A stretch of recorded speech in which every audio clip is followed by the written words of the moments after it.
This is Tyrese Haliburton, and you're listening to Setting the Pace. Alrighty, Pacer Nation, welcome back to another episode here of your go-to Pacers podcast, and we have a fun one today. Derek Schultz from Walker and Sheppard and Indiana Business Journal is here to join us and talk all things Indiana Pacers. But before we ask him about the Pacers, I gotta ask, Derek, it's been way too long since we talked. How are you doing? I'm doing great. I feel like even though this was a childhood into my teenage years and early 20s thing, I feel like you guys just intentionally wait till after the Pacers viciously dunk on the Knicks to have me on the show. So I think the timing is very interesting coming off of that win over the. No, I'm just kidding. It's great to be back on, and it's weird to think that so much has changed, and then I guess not changed for the Pacers in the whatever it's been 6 months, 5-6 months since we last talked on this show.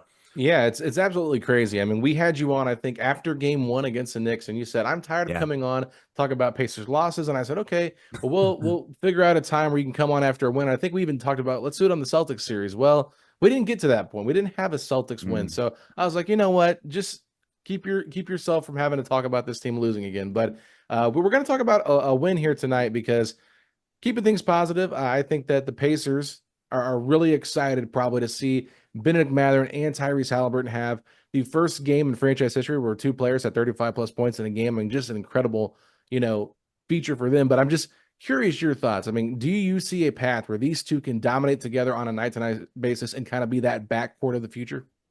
Well, God, you'd love to see it. I mean, this has got to be kind of exactly what they envisioned for the Pacers being with these two, because yes, you have Pascal Siakam, and you don't want to take away from him, and he's been a tremendous player and an All-NBA player and an All-Star player. But I think when you think about, 3, 4, 5 years down the line, I think this is what you're thinking, right? With given their ages, what you think with Haliburton and Mathurin.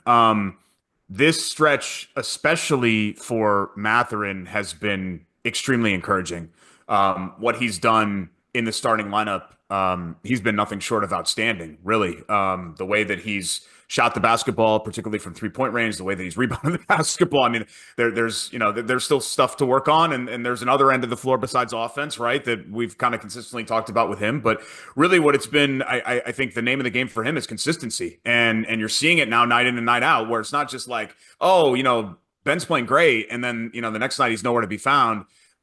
He's bringing it every single night, and the Pacers have really had to lean into that, especially with Haliburton's inconsistency offensively, because they've needed somebody to kind of pick up the slack when it came to scoring. So, through whatever we're through here, 10 games, I know the Pacers have been a little bit of a roller coaster, a little bit of an up and down so far, but I think what you have to be extremely encouraged by more than the wins and losses is the fact that maybe Mathurin is still a small sample. I mean, he's going to have to do it over the full year. We all talked about how big of a year this is for him.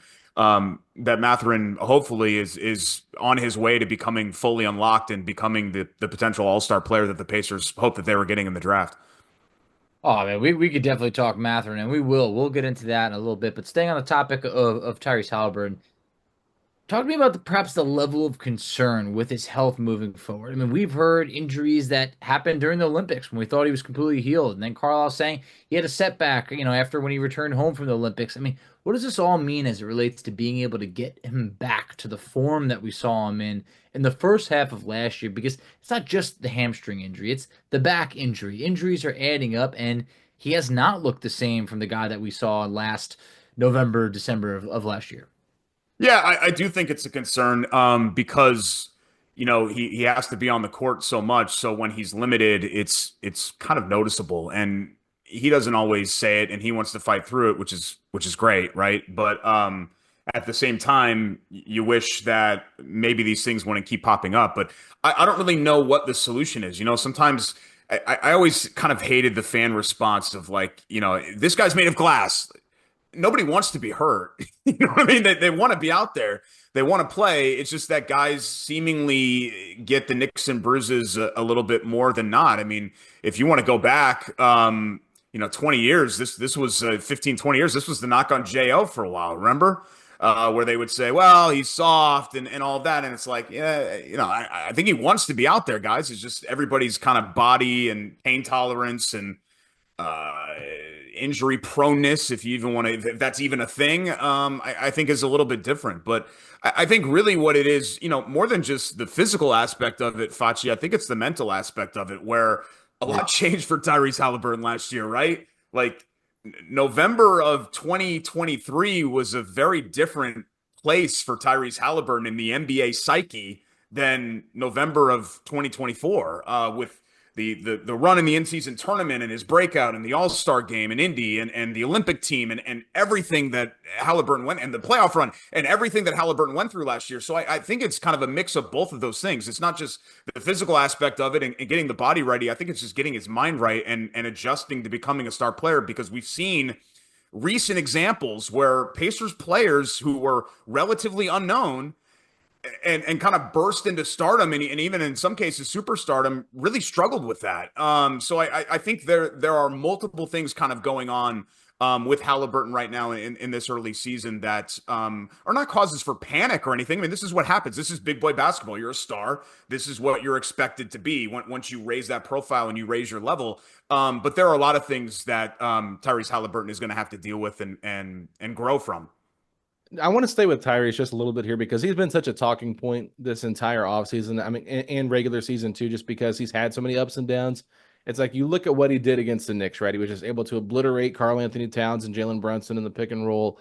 Mikal Bridges was guarding him most of the time, but still was able to kind of attack him when they got Towns involved in that switch and screen and whatever, But I'm looking at him overall. Like, he doesn't play well at all against the Hornets, right? And there's been games where he's just been like MIA. And it's like, how can you be a star player and have multiple games within the first 10 games of going MIA and then having moments like these where you look like that former self, like you talked about, November 2023 Tyrese. So where does he kind of find that right balance? And I mean, what should realistic expectations for fans be moving forward when it comes to Tyrese and what to expect from him on a night-to-night basis? Yeah, I think what you need to expect is that even if he doesn't bring it, he's going to be there for you when you most need it. Like, I think about, the Detroit game to open up the season where, he really wasn't doing much of anything, right? But then he hits probably the biggest shot of the game. And there were a couple of instances where that happened last year, even in the playoffs, where he was struggling and then he kind of turned it on. The Knicks game, he was fantastic, right? But the fourth quarter was really when you saw the Tyrese that you want to see, where he just takes over the game. and it's not just him scoring, right? It's him facilitating and just kind of doing everything. I mean, he's just dominating the game. So 82 game season, right? Marathon, not a sprint. Like, we can go and through all the cliches and all that stuff. You're gonna have bad games. You're gonna have even no-show type games. Hopefully, you're not gonna have another game where you put up a donut like you did at the Garden in the second game of the year. But I think my answer to that would be, the expectation should be that even if the shot isn't there for Haliburton, or even if, like Facci mentioned, the health isn't there for Haliburton, he's going to fight through it enough to, when it's winning time, right? And we all know what that is in Indianapolis. He's going to be the guy that you can rely on to come through and make the big pass or make the big shot. I don't think that it's as easy as him. I don't think he's on that tier yet where he's a top 5 to 8 NBA player. And, even on the off nights, he's seemingly finding a way to scratch and claw to get you, 20, 22, 24 points. I don't think he's there yet, but I'm hoping that at the very least you can rely on him to make plays when they matter the most, even if he doesn't, quote unquote, have it that night.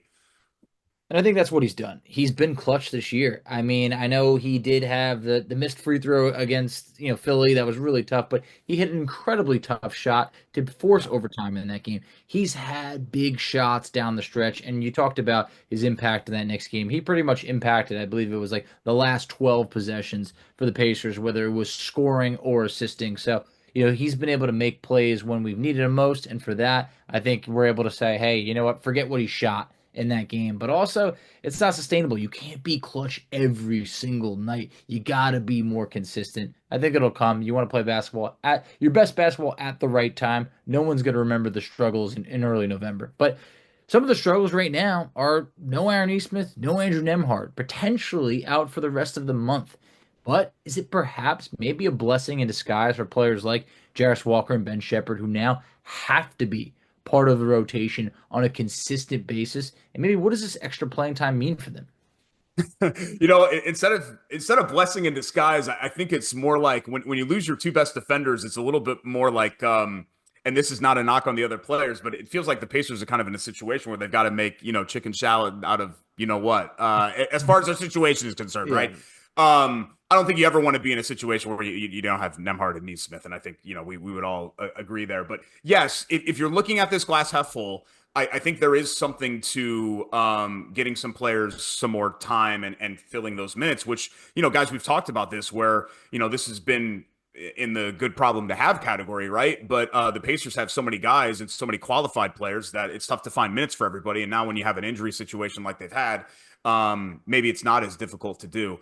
I really feel like right now there are certain portions of the season, because it's so long, where you just kind of have to like survive. And I feel like the Pacers are in a situation here where they've just kind of survived through the first. Yes, could things be better? Of course. Tyrese Haliburton shooting, 26, 25% from three-point range. There are lots of the injury situation. There are lots of things that could be better right now. They could be substantially worse than what they are right now. So I think if the Pacers can just like get through the next couple of weeks and get to early December and intact and just kind of in the mix, then I think you would feel good about it when you start to welcome, assuming the timelines remain what they are, you start to welcome those guys back. I think particularly Mathurin moving to the starting lineup and doing what he's done, if you want to put that in the blessing in disguise category, then yeah, there it is right there. I mean, to start the season, I think there were a lot of complaints like, oh man, what's he doing? What's Rick doing? Why is he not playing more? And now, he's really kind of taken off from that whole thing. And I think there are other guys, Jarris Walker, who's getting some more consistent minutes. I mean, last year we only kind of saw him in games where they were either up by or down by 20 for the most part, kind of garbage time, unless he was pressed into a situation injury-wise. So I do think that it's a tough spot to be in. And we haven't even mentioned the fact that they lose both of their backup bigs to the same injury, right? So the Pacers have really had to deal with some really horrible injury luck. But if they can kind of squeeze out what they've squeezed out here, and Mathurin can keep playing at this level, and they can find more consistency from Haliburton, and I feel pretty good about how the rest of the team has played for the most part. Yeah, there are complaints, any given night on certain guys, of course, individually. Then I think they're still going to be in okay shape. I think what's interesting here is that now, you have Mathurin in the starting lineup, and now what happens when Nesmith comes back, and then what do you do when Nembhard comes back, and how is that going to look, and how's the starting five going to look, and some of those things, those are questions that are going to have to be answered. No, they definitely are. And I think it's a big talking point. We just did a podcast talking about, who starts when everybody's healthy. I mean, did they go back to the original starting five, or has Mathurin earned his way? I think it's a small sample size theater, so you do have to wait a little bit longer. But I think based on how well Mathurin's kind of ascended, it would be kind of dumb, in my opinion, to pull him out of that starting rotation at this point, just because he's playing so well. But we'll have to see how that continues. But Pascal Siakam is someone that I want to talk about, because I feel like he's had an absolutely sensational start to the year. But his play continues to be an underrated storyline, I think partially because he's just constantly doing the little things to kind of help this team and kind of carry this team every night. I mean, I know he probably was the least exciting of the four players against the Knicks that are like your core four, but I mean, he's shooting 54.4% from the field, 44.7% from three. And for the season where they're 5-5, he's a plus 38 when he's out there on the court. So he's just clearly having a positive impact on this team. But I'm curious, through the first 10 games, what have you liked about Pascal's play? And I mean, how key is it to have a veteran like this to rely on, especially when this team has been so Jekyll and Hyde the first 10 games? Yeah, I mean, I like it, Alex, because you just don't have to worry about him. You just know that he's going to come through. I wish I could give you like some like in-depth, I don't know, like Zach Lowe or something type analysis when it comes to this. But man, Pascal Siakam's just so good, man. I mean, that's the bottom line. He's just good. He's just a really good basketball player. And this is what his whole career has been, where it's like, well, he's not real flashy. Yeah, who cares? That's great. It's great. I drive, most of my life I've driven Honda Civics, and Honda Civics are great because they, good gas mileage, and yeah, they're not flashy and the whole deal, but like they get the job done. I never have to worry about it. I never have like weird things fall off my car or have my battery explode or anything like that. And that's sort of what, I guess he'd be a more souped up Honda Civic. Maybe he'd be like one of those Honda Preludes or something like that, because he's, an all-star player and all of that. I don't want to diminish what he's done in the NBA. or maybe this is the worst analogy in setting the pace history. I'm not sure. But what I'm trying to get at is that he's reliable and you don't have to worry about him. And the Pacers have a lot of guys, even the veterans like Haliburton, who have been like this during the season and way up and down, and you have concerns with them. Whereas Siakam is just plug and play, and you could put him on the floor with virtually anybody, and it feels like he can make all those players better, and he can fit with those guys. I remember, and I'm trying to remember which game this happened. The post-game interview with Jarris Walker, where he goes up to him afterwards and kind of gives him a big bear hug and tells him, something like, I'm paraphrasing a little bit, like, I told you it's going to be your time. It's going to be your time. Like stuff like that too. Like not even the stuff that we see on the court, but the stuff that happens in the locker room. I just think he's been such a welcome addition and such a key addition for a Pacers team that in many ways is still, even though they just went to the Eastern Conference Finals, right? And they just ran this entire team back. They're still very much kind of finding their way and finding their true identity and growing together into what we're hoping they're going to become as they continue to ascend in the NBA. Yeah, and as much as like the struggles for the team has been at times, we talked about he's been the most consistent Pacer. And while you mentioned, earlier in this episode that things could have been worse, things could have been better, they're sitting at the 3rd seed right now. They're right in the thick of things while plenty of other teams are struggling. So, I think Indiana is going to be just all right. But one of the players that it feels like day in, day out, year in, year out, who's been a mainstay is Myles Turner. He's the only true center on this roster at the moment, given the injuries to Isaiah Jackson and James Wiseman.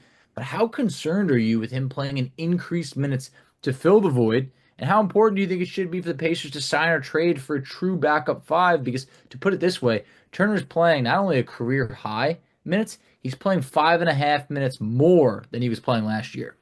Yeah, it's asking an awful lot. And I think because this is so early in the season still, I think the Pacers are getting away with that a little bit more than like let's say that Isaiah Jackson and Wiseman both went down in a span of 10 days in early March or late February. I think, the grind of the NBA season, I think maybe they're in a little bit of a different spot there with Turner, just because of the wear and tear. But yeah, I mean, it's a concern to not have a help as a backup big, and whether or not they make a move, I'm not sure. They've got the room to make a move. I know they've got Jahlil Okafor and guys like that are at least in the system. But do you want to go that way? Enrique Freeman's a great story, but you're really thrusting a guy that was barely a 2nd-round pick into the fire right away in his first couple of weeks in the NBA season. I think that's a tough spot to put anybody in.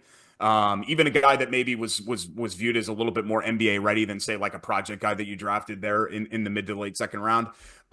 So it's not a great spot for anybody to be in. But again, it kind of goes back to the original point. If Turner, like the team, can just kind of survive the next couple of weeks and maybe in the next couple of weeks the Pacers make some sort of a move, then I think you kind of can go from there. But I don't think, looking at it right now, I'm not real sure that their current situation at that spot is sustainable over the course of the entire season. Like I can't really think of a way that the Pacers can just kind of keep going like they are right now, with that situation being what it is at the 5 spot.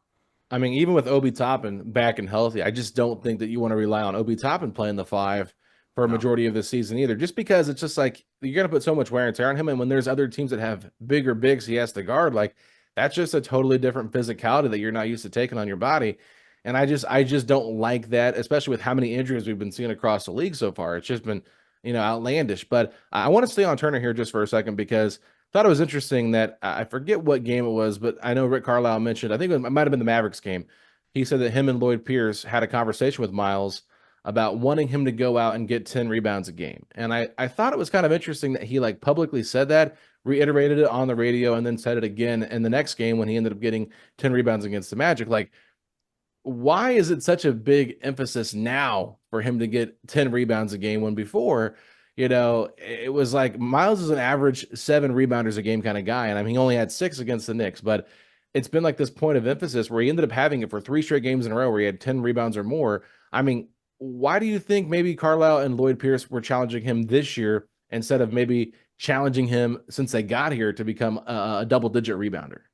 Yeah, I don't know. Maybe I would say because they need it more, but we know from watching the Pacers in the 10 years of Myles Turner, there have been other Pacers teams that desperately needed him to rebound more than he was rebounding, right? It's not like, the term rebounding and Myles Turner have never been talked about. That's been a talking point for most of his career. But I do think, while he did and has responded here in the short term, it's really tough to ask a guy who's been in the league this long to magically kind of become something that he's not. It's sort of like, and this is, I think, much more to a larger standpoint, I guess, of what they were asking him. But it's a little bit, if we're sticking on the center position, I remember after the playoff runs, suddenly everybody was expecting Roy Hibbert to become like this, 16, 17, 18 point guy. And it's like, he's never been that guy. Like Roy Hibbert's like a 13-8 guy. Yeah, against the Miami Heat, he's like 22-12, right?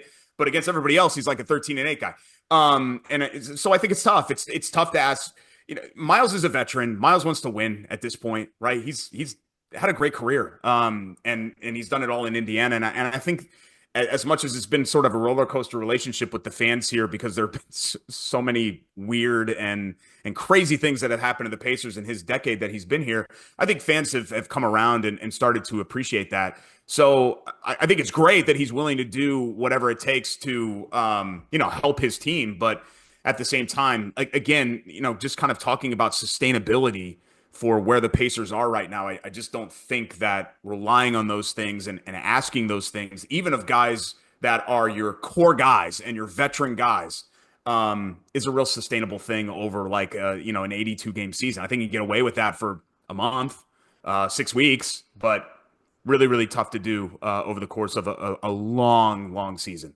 Yeah, the grind, the wear and tear of an 82 game, regular season, it's too much, especially when they're throwing in season tournaments where those games just feel like they need a little bit more. I mean, you're going to be playing guys extra minutes. I think that Indiana's got to do something at some point to be able to reduce that load on Turner. But, pivoting back to a player that we mentioned earlier, Benedict Mathurin, a guy who deserves, all the flowers that you could possibly hold in your hands. Whatever you want to do to give him a shout out. He's playing the best basketball of his career and looking like a long-time core piece. These were questions that we wondered in the playoffs when the team was playing so well without him. We're seeing now that Mathurin can take his game to the next level, which therefore could take the Pacers to the next level. However, do you think he should continue starting? And if he does, who do you think ends up, who's the fifth starter with most of that group? Because Mathurin, we've seen him shine off the bench. We've seen him going into the starting lineup with their full lineup, sometimes maybe not be as featured, but he needs the ball in order to be himself. Yeah, I mean, I think absolutely he stays starting. And that's kind of a tough pill for, the old saying, you shouldn't lose your starting job because you get hurt type thing. But I think the answer is you play your 5 best together. And to me, that's Nembhard as well. I just feel like even though Nesmith and Nembhard maybe like overall are somewhat interchangeable as far as like a core skill level or if we're doing like NBA 2K ratings, I think they'd be probably pretty similar. Sorry, I'm just gonna stack like terrible analogies on this show just over and over again until you guys never invite me back. I just think Nesmith is the guy that I think you can basically just say, hey, go do this, go do that, whatever. And he's just going to do it, and he's probably going to do it well. I think you have to worry about him less than I think Nembhard, you need to be a little more intentional about the fit. I think he's better. He's better as a starter than coming off the bench. And I don't know if I would say that about Nesmith. I think, Nesmith, I think is fine as a starter. I think he's fine off the bench. I don't know if it really matters. So that's what I would absolutely, to answer your question, Facci, I would not take Mathurin out of the starting lineup. Certainly not if he's playing anywhere close to this level on a consistent basis, over the next month. There's no way I would do that. Why mess with a good thing, right? But my 5 would be, Nembhard would be in that 5, and then I would bring Nesmith off the bench. And the nice thing is that if you have to adjust that, you can adjust that. if it doesn't work, then you go ahead and look, it's not like it's okay. I'm only going to play these five together. I'm only going to play. You can stagger minutes and do all kinds of things when it comes to personnel groups and all of that. But I think that to start the game, I like Nembhard more in that first five than I do off the bench, and that's the core of my decision there. Yeah, and it just last year, the small sample size we had of Nembhard as the backup point guard when McConnell was kind of out of the rotation or just kind of like, going in and out of his role. I just think that you kind of saw where Nembhard didn't look that great. Now, I know he was battling some injuries too, but you're right. I think, to me, at least, I feel like Nesmith is a guy that will just be the same player no matter if he's starting or not. And I think his energy off the bench with Ben Sheppard, with TJ McConnell, with Jarris, with Obi, like I feel like that is going to be really contagious for a short amount of time. They might not have the most offense out there, but I do think that that energy and defense could really muck up some of the games and really, fuel some offensive points just based off how they play defensively. And I'm just curious, I mean, is that kind of how you would envision it if they did put Nesmith on the bench? Yeah, but I mean, I think you can also, like I said, I don't think you have to have that five just Correct. out there, the entire time. I guess I'm not as worried about that group, even though there's some offensive limitations there, because I think you've got some defense and you've got some energy. The number one thing for me, guys, more than even like, oh, this guy is a shooter off the bench, or oh, this guy's a great defender off the bench, is just energy. I think that the bench needs energy, and you've got that with certainly you've got that in spades with Obi and with TJ McConnell, right? But even with Nembhard, with Nesmith, who's a bit of a bulldog too. Yeah, when you're talking about energy off the bench, it's a perfect segue into a guy that you did mention, TJ McConnell. Never gets talked about, as much as when you have guys like Tyrese Haliburton or Benedict Mathurin. He's going to be a little bit down the list, but yet continues to bring it time and time again. For the sake of not overlooking him, how important do you think he's been to this team since he's arrived, and how long do you think he can continue to be a game changer for this group? One stat I just want to throw in is, at least before the last game, he was leading the NBA in field goal percentage in the paint. This is TJ McConnell that we're talking about. I mean, all 6 foot of him, he's shooting 60% on the season from the field. It's just incredible what he does year in, year out. Anytime you think that he might take a step back, he doesn't. Yeah, it's just like how many career years can this guy just keep stacking on top of each? I remember, when he this would have been like around the COVID year and the bubble season and all of that, and he came back. Pacers were playing some. They were still okay around then until kind of the bottom fell out, but he kept kind of raising the level, and we're like, wow, TJ McConnell's having a really nice season. The next season is like, oh, wow, I think this is his best season. And then the next season is like, I think this is his best season. And now, I know statistically, I guess 10 games is a small sample, that the points per game are a little bit down, and all of that. But I think overall, I think you've got to be really pleased with the level that he's played. And it's a lot like Siakam, even though they're completely different players, right? In the sense that you just kind of plug him in and you know what you're going to get. You just don't get these like wild swings of great to bad. It's just mostly okay, good, very good. And you kind of stay within that scale and you condense that scale. It's been a great story. I don't think that he's a guy that we're really going to fully appreciate until the career is over. But like the only person and I think McConnell's an even better player than this person, has had more of an impact than this person. One guy that I think of is like a Jeff Foster type, where you're like, this guy's still here, and then he plays, you're like, hey, he's good. Like, okay, this is great. That's kind of what TJ McConnell has been. But yeah, I mean, the guy's he'll be 33 here this season. With the way that he plays, like the Energizer Bunny, I mean, I guess he can keep pissing NBA teams off into his mid 30s, right? So I'm hoping, with the contract, right? I'm thinking that he can go ahead and keep riding this out and play to a high level, and then I think he's going to find himself on an NBA bench as a coach shortly thereafter. I think the career arc for TJ McConnell is, I think it's pretty obvious. Yeah, what's really funny, me and Facci laughed and he said Jeff Foster because we have added a new thing to our post-game recap shows this year. We give out awards after the game, and so we have the Feisty Foster Hustle Player of the game, and we argue. We say, well, TJ McConnell could probably win this every single game, right? Yeah. We gave it to Quentin Jackson for his performance against the Knicks in 11 minutes he played. Like, just thought he brought a lot of energy. Like, was 2 of 2 from the field, but just like played a high tempo style and was guarding Jalen Brunson at times. We're like, you know what? He's not going to get it a lot. So we can kind of hand these out to guys we want to highlight that maybe don't get as much shine throughout the episode. But TJ McConnell is just so interesting to me because the way that he just lifts this team up spirit wise it's just crazy to me because you think about that game in Charlotte, right? It was just an awful game. The first half, it's like 44-44. Indiana gets up 64-51 after the first like 4 minutes of play. And then they get outscored 52-19. And I'm just like, if TJ McConnell had been there for this game, there's no way that bench just comes out that flat. Like if the bench is flat and TJ will never, he's not never, I shouldn't say that, but he is, rarely flat when he plays. So that's where it's just like he can uplift the team so much, even if they are undermanned, right? So that's what I just think when I think of TJ McConnell, like no matter how down you might feel, you're never out when he's in your second unit because of his ability to get into the paint and just make things happen. And I just feel like we don't talk about him enough, and it's because he does the same thing all the time. And it's like that same thing you said with Pascal. It's like it's a good thing that we don't talk about him because it's just all reliable. But I feel like we need to give him a little bit more shine than maybe we do from time to time, just because of how important he is to this team.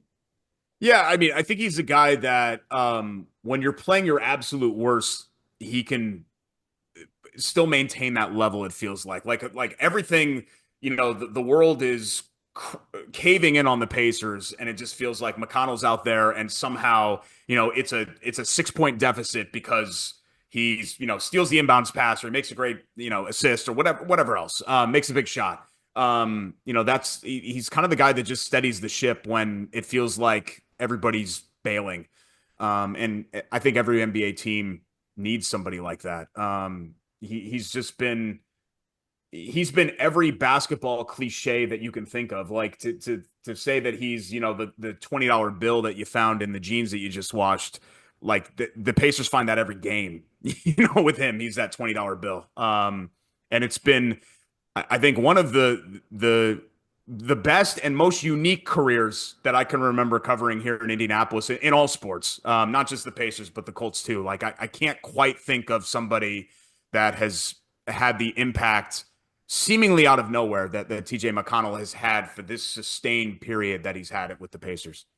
I just feel like I remember when they signed McConnell, a third string point guard. It was a little bit late in the offseason initially, and it was like, oh, all right, see what it is, not bad.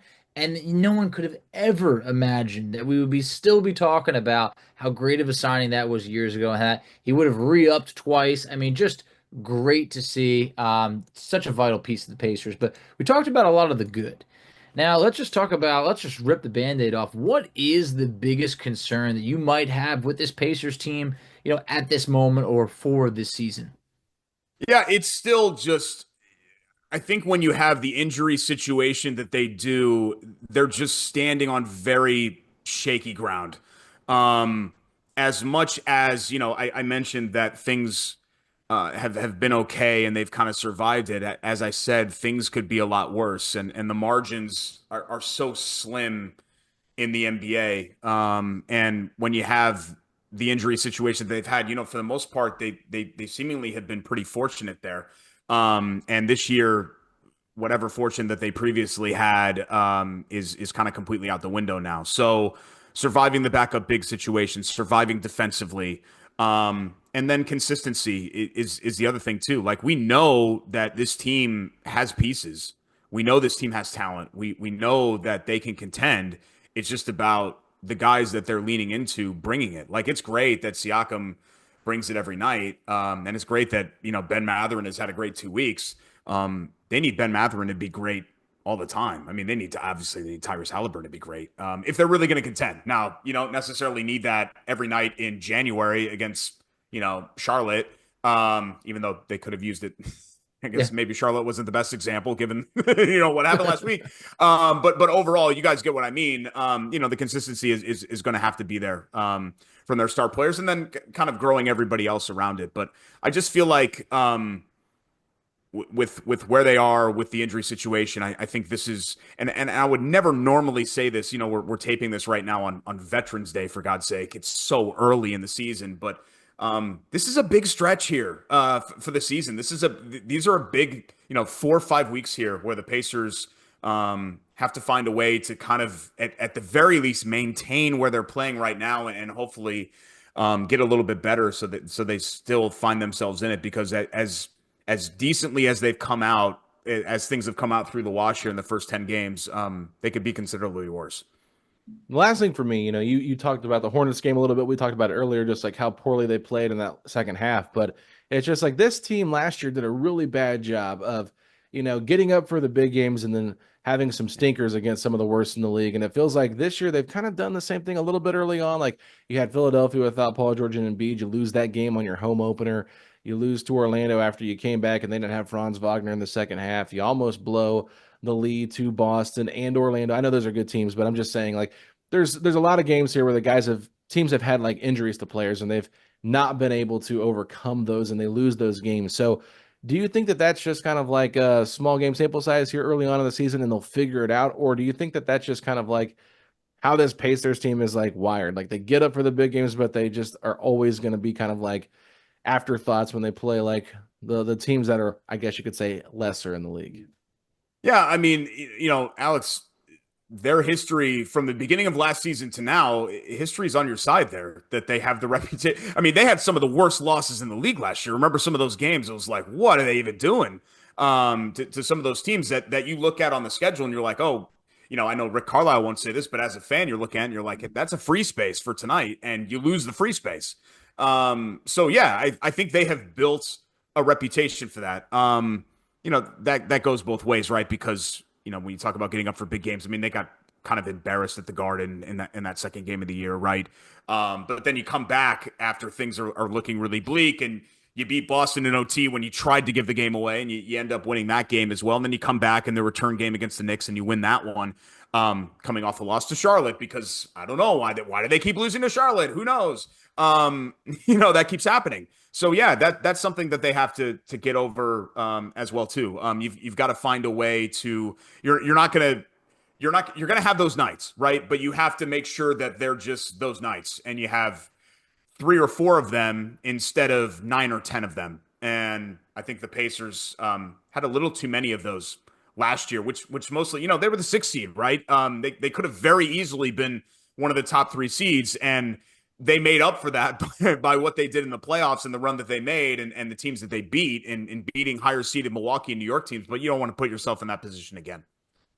No, it's just true. I mean, you just see the difference in the Pacers when they get up for those big games, and it's just like, I know you can't have that mentality 82 games out of the year, but you can't overlook these teams. Everybody's so talented in the NBA. But Derek, as we wrap up, I mean, please, first, thanks for coming back on the show. We missed you. Couldn't believe it had already been 6 months. That's crazy. We can't have that happen again.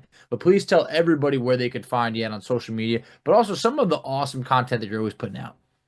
Yeah, so still doing the show with Jake Query, who's on middays on The Fan once a week. It's called Query and Schultz, just like our old radio show. If you can check that out, queryandschultz.com, and we have it on the major podcast platforms, and then we stream it on YouTube and through our friends at the ISC Sports Network. And then Mark Monteith, who's no stranger to the Pacers beat, he and I rotate on weekly columns for the Indianapolis Business Journal. So if you go to ibj.com, you can find my writing every other week, and I promise that I'm going to write about something other than the Colts quarterback spot here soon. And hopefully that'll be Pacers. But Mark writes a lot of basketball too, and it's great coverage there if you want to check me out there. But I love coming on shows like this and just kind of staying active with indie media just in general, because these are teams that I've been around for a long time now, going on 15, 16 years. So I always appreciate the invite and chatting with you guys. And, it's still so early in the season here. I'm still excited to see what the season will bring, because I think there's an element of unknown, as there always is. But there's a lot of, even though they're kind of, having kind of go through it right now and survive it right now, I still am very, very optimistic about where the Pacers end up when it's all said and done. Absolutely. Well, hey, Derek, we'll be looking forward to having you back on. And I think we're going to be celebrating some more wins. It ain't going to be after the losses. I know we timed it right this time with the Knicks win, but I look forward to chatting about more wins in our near future. And we'll have to do it far, far quicker than 6 months. Appreciate it, you guys. Anytime.